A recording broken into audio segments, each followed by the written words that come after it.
that supposedly cooked up this agreement, and that's primarily Mr. Witkoff and a gentleman named Kirill something. Dmitriev, I think. Dmitriev, yes. This whole thing is vacuous and meaningless. If you don't talk to the people in charge in Russia to begin with, and at least established foundations for some commonality of interest and agreement, what do you expect to happen? Well, I think you expect nothing to happen. I think Witkoff was talking to somebody that had worked with Goldman Sachs and BlackRock.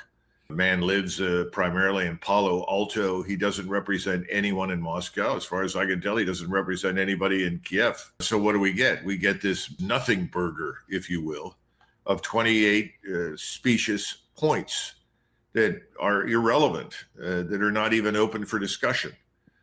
That's the first part. Secondly, from the very beginning, I have wondered why President Trump pays as much attention to the Europeans and NATO as he does. Because the European states in NATO are analogous in many ways to the Greek city-states at the time of the Roman Empire. Initially, the Greek city-states found this Philip of Macedonia, who was a descendant of Alexander the Great, and his father Philip, reprehensible. They couldn't get rid of them. They were an oppressive, tyrannical group. And so they invited the Romans to come into Greece to help rid themselves of the Macedonian menace, which they did. The Romans threw them out, defeated the Macedonians, liberated Greece. And everything was fine until the Greek city-states decided to fight with each other. The Romans intervened again and said, look, we didn't liberate you so that you could kill each other and disrupt trade and commercial development in the Eastern Mediterranean. So we're taking over, we're running the place, which is effectively what we did after World War II. We said, we're not going to allow anybody in Europe to fight anymore. We're going to establish peace. These are the guidelines. The Greek city-states became irrelevant because they were just other members of the greater Roman Empire. Well, this is going to sound harsh, but that's true for Europe and the United States today. And the Europeans have gone to great lengths to make themselves permanently dependent upon us for their survival, not just militarily, but I would argue also economically. Now, that may change as a result of the recent events, but why should President Trump pay any attention to the NATO allies? He should get them into a room and say, this is it. No more war. We've had it. We're going to end it.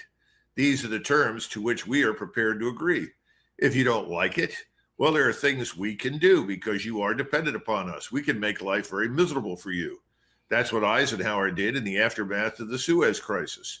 He made it clear to the British and the French and others, if you don't get the hell out of Egypt and let this thing alone, then we are going to take measures against you, which are going to pull the rug out from under you financially.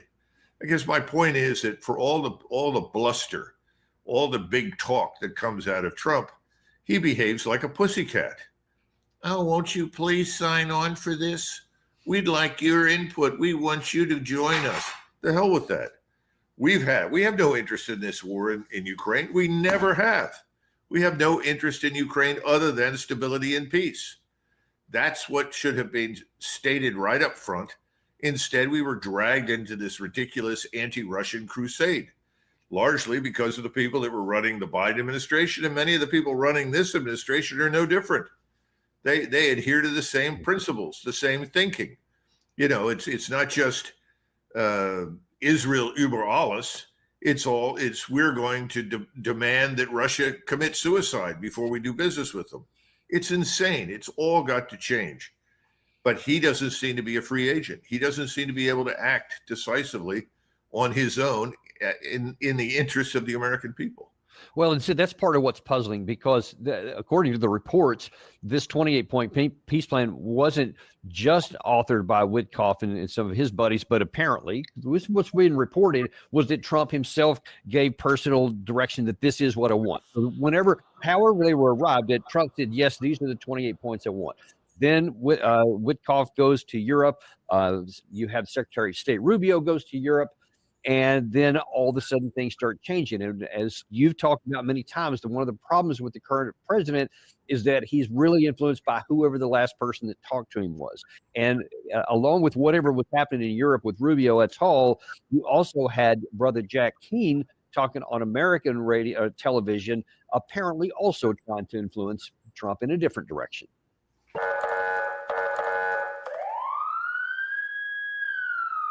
We've got Putin on the other side of it, and the reality is he has not taken one single step towards a temporary ceasefire or a peace deal whatsoever. Where he is, he still believes that eventually he's going to break the will and resolve of the United States and the Europeans and the Zelensky government, and he will eventually have his way here. And that is the determined process that we're on here. Putting this peace plan together, hopefully with good security guarantees that certainly favor Ukraine as a result of the process, and some other things that we can do to help Ukraine, will convince Putin that negotiation is the best answer. It's hard to put into words how the logic that's flowing from that we want to take, and you said it perfectly a second ago. What he is asking Russia to do is to commit suicide from a position of strength and do everything counter to their own interest, and then go with the peace from the guy who is on the lower side who doesn't have the capacity to change it. What in the world is going on in the Western thinking right now? Angela Merkel, as Chancellor of Germany, and I'm by no means a fan of Angela Merkel. She did more to destroy Germany by opening its borders in 2015 than I think anybody since Adolf Hitler took Germany to war against the Soviet Union.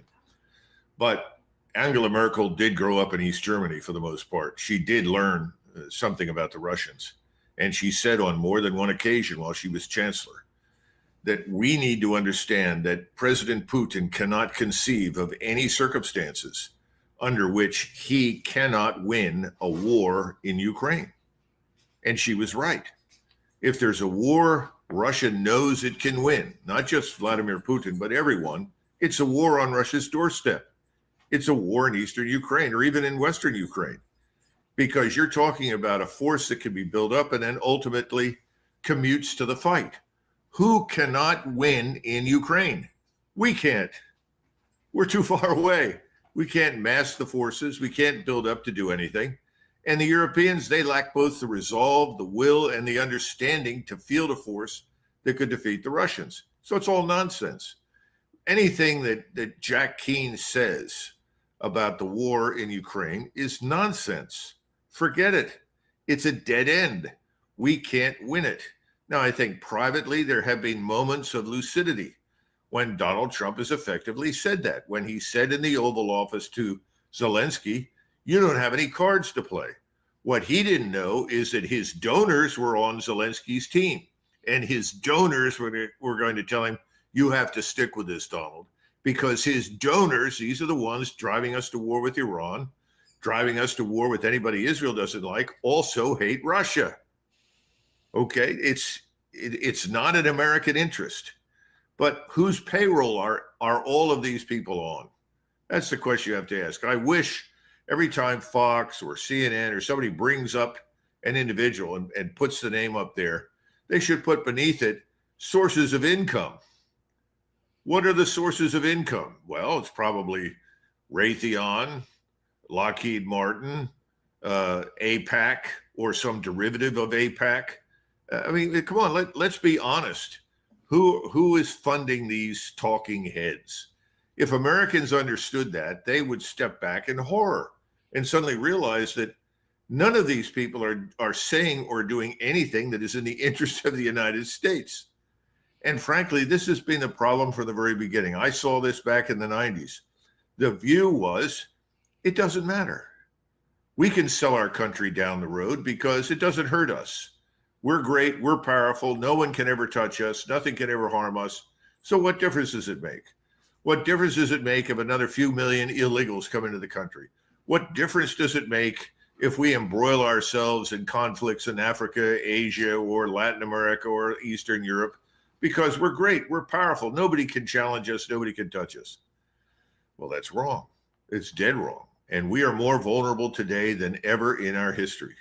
We have created a situation of extreme danger to the United States, not just militarily, but financially and economically.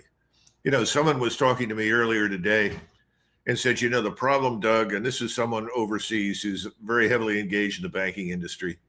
He said, you know, when people look at us and at the United States, and then they look at China, they conclude very quickly that China's economy, which is doubled, tripled in size since 2005. Given its population, given the successful implementation of state-sponsored capitalism in China, even though China has a great deal of debt, just as we do, everyone is confident that the Chinese economy is going to outgrow its debt. No one believes, based upon what they're seeing inside the United States today, that the United States has any chance whatsoever of growing out of its debt. Absolutely not. And so the world is moving away from us into this thing called BRICS. And that puts everything at risk. So my point is that the people talking in these terms are not only dangerously wrong, they're putting the country in severe jeopardy, because what we need now more than ever before in our history is peace and stability. The stability that comes from peace, that is the foundation for prosperity. We need to dump all of this overseas and look very carefully at what we need to do here at home to rebuild our economy, rebuild this financial system to make sense, to end the financialization of our economy, to start producing and building things, which we have not done for decades. Yeah, I couldn't agree with you more. And in order to make that vision come to pass, you got to have a leader with the courage to make hard decisions. And unfortunately, President Trump, even though he came into office with that reputation, certainly has not produced. And I want to show kind of a graphic contrast, if you will. You mentioned a minute ago that Oval Office meeting in late February where President Trump had that big blow up with Zelensky and told him, you don't have cards and you don't have leverage, etc. Had he acted on what you said he should have done in January and just said, all right, here's the deal. This is over. Our support is going to come to an end on this date unless you come to an agreement that we can live with, or you're on your own if you want to fight. That's what should have happened then. You said that many times. But instead, after this now, all these months later, now into November, this 28-point peace plan that he comes up with, now then that's been shredded. And you heard the parliament member there in Ukraine, after meeting with Trump's negotiators, said that none of the issues you wanted are on the table. And then last night, here's what Zelensky is now saying. Ukraine is not alone, and this is important. Our teams have already reported today on the new draft of steps, and this is truly the right approach. Sensitive issues, delicate issues I discuss with President Trump. Ukraine will never be an obstacle to peace. This is our principle, a common principle. And millions of Ukrainians expect and deserve a decent peace. We will do everything for this. We're ready to work as quickly as possible, and we also understand how many interests surround Ukraine.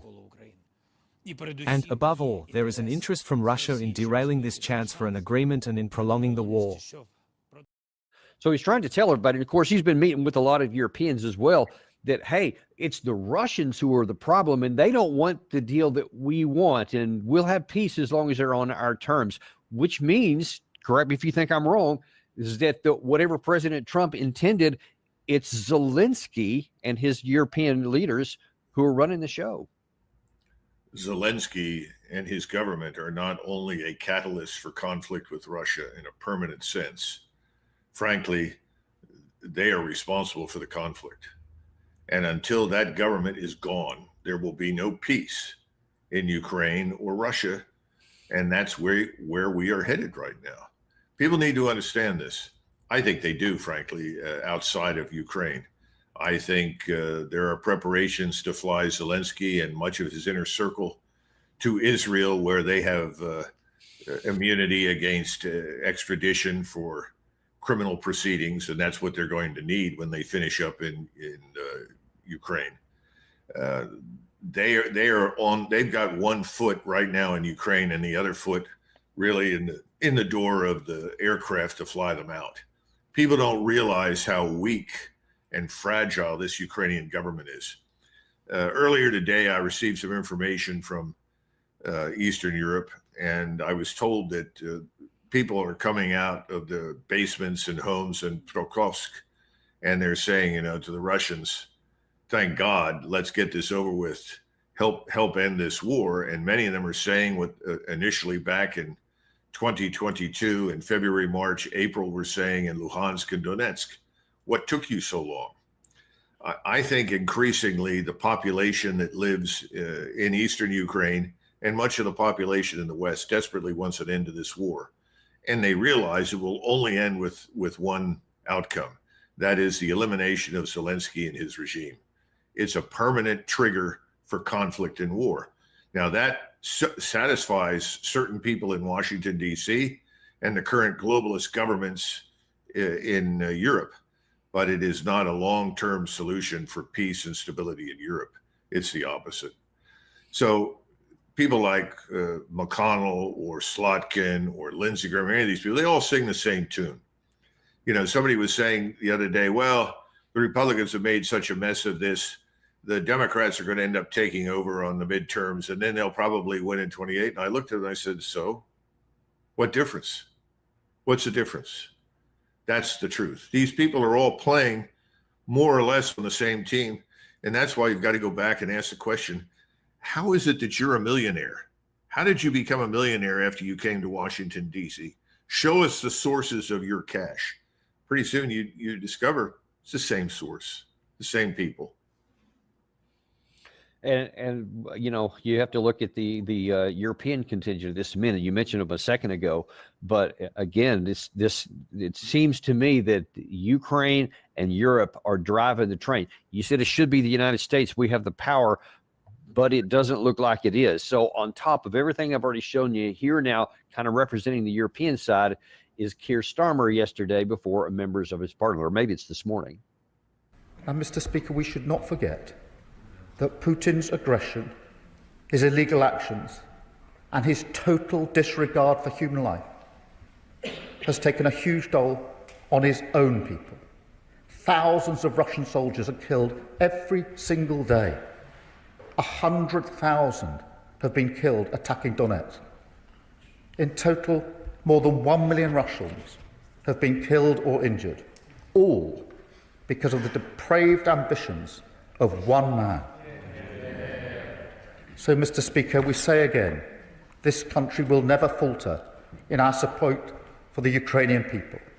We will maintain a unity of purpose with our allies, and we will focus on delivering the calm, serious leadership that is needed to advance a just and lasting peace for Ukraine and indeed for the whole of Europe. Doug, seriously, that speech could have been given on the first year of war when Biden was in office. I mean, they're virtually indistinguishable, meaning there's no change, as you just said. Well, these are all lies. And the lies are the foundation for the failed policies that he and his colleagues in Europe have pursued. If he admits that the Russian losses are minuscule compared with the enormous losses of the Ukrainians, well, that undermines his argument. It would be the humane thing for him to do because he's just flat out lying. None of that is true. It reminds me of the commitments that were made by Franklin Roosevelt and Churchill that said Poland will be a free, independent, democratic state at the end of this war. Well, you know what happened? No such thing. It's almost as ridiculous as Gerald Ford, who during his bid for election, when he ran for president after having succeeded Nixon, said that Poland will never be a Soviet satellite under a Ford administration. And of course, it had been a Soviet satellite since the end of the Second World War. Politicians lie all the time. They lie when it's impossible to do anything else because the truth is too dangerous. The truth is too destructive. Starmer is in a lot of trouble. He is the most universally hated person in the British Isles. He's not going to last. And frankly, Britain is in very serious financial as well as political trouble. If it all comes together, we could see something on the scale of the English Civil Wars. I commend everybody to listen to David Betts, who's studied the potential for revolutionary change in Great Britain now for many years, and his more recent works give great detail in support of what I've just said. So I wouldn't pay too much attention to Starmer.